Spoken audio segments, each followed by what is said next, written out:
It's not just a World War II tale, even though it's far the finest World War II TV collection ever made and the longest walking. They referred to as it primary schooling, but it changed into more like torture. Live bullets flying over their heads, actual grenades in their fingers. The combat cast became driven to the edge, and some of them in no way recovered. But that wasn't even the worst element. From tragic deaths to included up injuries, we're exposing the devastating truth in the back of TV's Maximum Brutal Battle show. When Combat premiered on ABC on October 2nd, 1962, it turned into, in contrast to any other conflict display on TV, it did not recognition on excessive ranking officials or ground war techniques. It accompanied a small group of American squaddies combating their man across France after D-Day. The show was uncooked, extreme and unfiltered. Soldiers weren't portrayed as fearless motion heroes. They had been tired, inclined, and just looking to live on. The man in the back of the collection, Robert Pirock, knew what war became really like. He had served as a combat infantryman in the course of World War II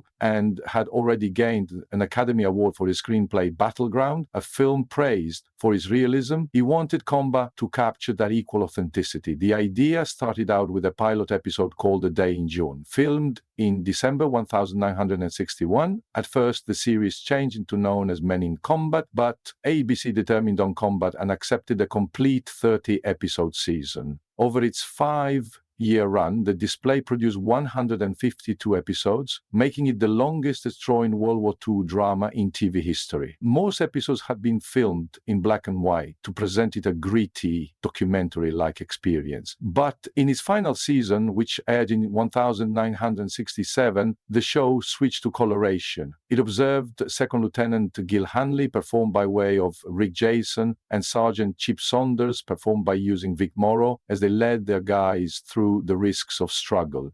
The focus stayed on the squaddies at the floor, not the generals making plans the battles. Pirosh was decided to make the entirety as realistic as possible. To make sure historic accuracy, Selmo Productions hired Major Homer Jones, a D-Day veteran from the 82nd Airborne Division, as a technical consultant. He reviewed scripts and corrected errors, making sure the characters acted and spoke like real squaddies. The display used proper World War II guns and automobiles every time feasible, giving it a level of detail not often visible on TV at the time. One of the most specific components of Combat became its use of foreign languages. When German soldiers or French civilians spoke, there'd been no subtitles. Viewers had to rely on context, just like actual squaddies could have. The display also combined archival conflict pictures with its film scenes, including to the feel of realism. Many of the actors had military enjoyed themselves. Vic Morrow had served within the Navy. PCP Paul Kaje-Lemay were part of the Royal Canadian Air Cadets during the warfare. Before filming started out, the Forge had to complete every week-lengthy boot camp at Fort Ord in Northern California. The education changed into excessive. The actors crawled below barbed twine while stay 0.5 caliber bullets had been fired over their heads. They threw live grenades, ran obstacle guides, and swung throughout muddy ponds on ropes. Rick Jason later stated, "This training became harder than what he had long passed via inside the Army Air Corps during World War II. The instructors told the actors to avoid exaggerated Hollywood fashion performances. They particularly warned them not to act like John Wayne. Moreover, the Forger-fied did not simply act like soldiers. Many of them had lived via conflict, bringing real enjoyment to their roles. That gave the show a degree of authenticity maximum conflict dramas couldn't shape." Rick Jason, born Richard Jacobson on May 21st, 1923, in Brooklyn, New York, served in the U.S. Army Air Corps throughout World War II from 1943 to 1945. He was hoping to emerge as a pilot, however, struggled with the maths required for flight schooling. Instead, he was reassigned to public members of the family, where he worked with wounded squaddies at a convalescent clinic in New York. By the cease of the battle, he changed into teaching horseback driving within the Air Corps. That reveling gave him a herbal authority on screen when he played Lieutenant Gil Hanley, one of the show's lead roles. Vic Morrow, born Viktor Morozov on February 14, 1929, inside the Bronx, New York, had a unique route to the Navy. He dropped out of high college and enlisted within the Navy at 17, serving from 1947 to 1949. Though he joined after World War II, his time inside the Navy gave him the difficult, disciplined presence that describes his appearing. In combat, he performed Sergeant Chip Saunders, a warfare-hardened squad chief who carried the load of command. His extreme overall performance earned him an Emmy nomination and made him one of the maximum memorable faces of the series. Jack Hogan, who played PFC William G. Kirby, had first-hand revel in with war. Born Richard Roland Benson Jr. on November 24, 1929, he served within the U.S. Air Force in the course of the Korean War, accomplishing the rank of Staff Sergeant. Long earlier than his service, he had already earned his pilot's license at 16. After the Navy, he studied drama on the Pasadena Playhouse, placing the level for his appearing career. On combat, he added humor and sturdiness to the role of Kirby, making the individual each entertaining and plausible. Pierre Jalbert stood out from the rest of the Forge. Unlike a lot of his co-stars, he had by no means served in combat. Born on January 9th, 1925 in Quebec City, Canada, he became a natural athlete. He became Canada junior and senior national ski champion and changing to name captain of the United States Olympic ski team for the 1948 Winter Games. But a leg damage in schooling ended his Olympic goals. His best Navy connection was his time in the Royal Canadian Air Cadets at some point of World War II. Acting wasn't even his first profession. He worked as a movie editor at MGM Studios for almost a decade before an agent satisfied him to audition for combat.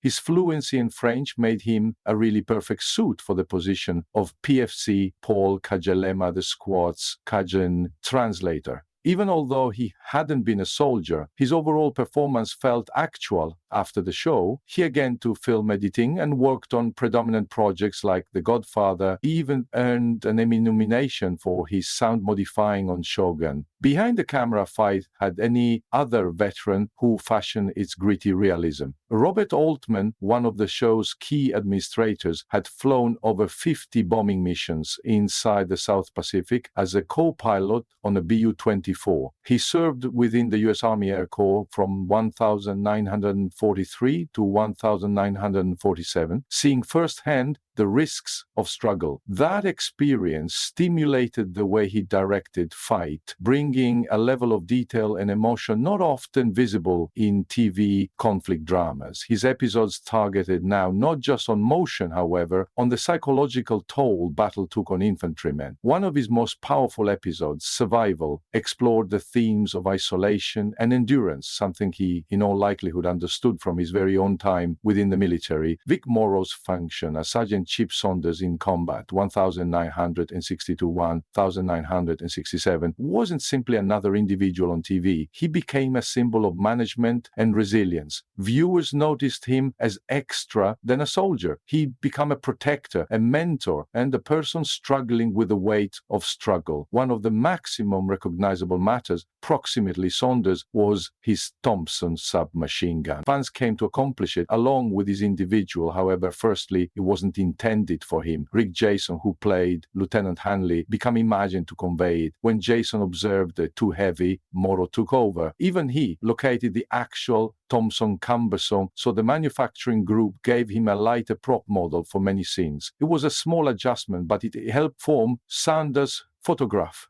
Beyond his weapon and battlefield procedures, Saunders stood out for his ethical code. Federal corporations also added new guidelines for the usage of plane in movies. The incident had a long-lasting impact. Steven Spielberg, who co-produced the movie, cut ties with Landis and later said no film is well worth loss of life for the coincidence compelled Hollywood to take protection greater significantly, but on-set dangers have in no way absolutely disappeared. Jack Hogan's existence after combat took a surprising turn. Before appearing, he had studied structure, but his direction changed when he joined the U.S. Air Force for the duration of the Korean War. After the struggle, Hollywood came calling, and he became fine, called personal first class William G. Kirby. But when acting roles have become much less common, he returned to his first passion, structure. His second profession wasn't just about designing homes. Hogan additionally labored behind the curtain in television, serving as a casting director for Magnum PI. He nonetheless made occasional appearances on TV, displaying up within the A-Team and Jake and the Fat Man. But his most important awareness was now on creative work of Digicam. Even as his profession shifted, he stayed in contact together with his combat co-stars. Decades after the display ended, their friendships remained strong. He passed away peacefully in December 2023 at age 94, leaving at the back of a legacy that prolonged beyond Hollywood. The cast of Combat did not just play infantrymen on display. Their friendships carried on long after the show, led to 1,967. Rick Jason, Jack Hogan, Pierre Gilbert, and Dick Peabody remained near, proving that the bond they fashioned on set become actual. The connection began early. Before filming, they went through military training at Fort Ord, studying how to flow and act like actual soldiers. The difficult situations brought them nearer, and the friendships that shaped at some point of the one's days lasted for decades. Even years later, they checked in on every different. Dick Peabody as soon as shared how Rick Jason, known as Dim after transferring to Placerville, just to ask how he preferred his new domestic. It became a small second, however, it confirmed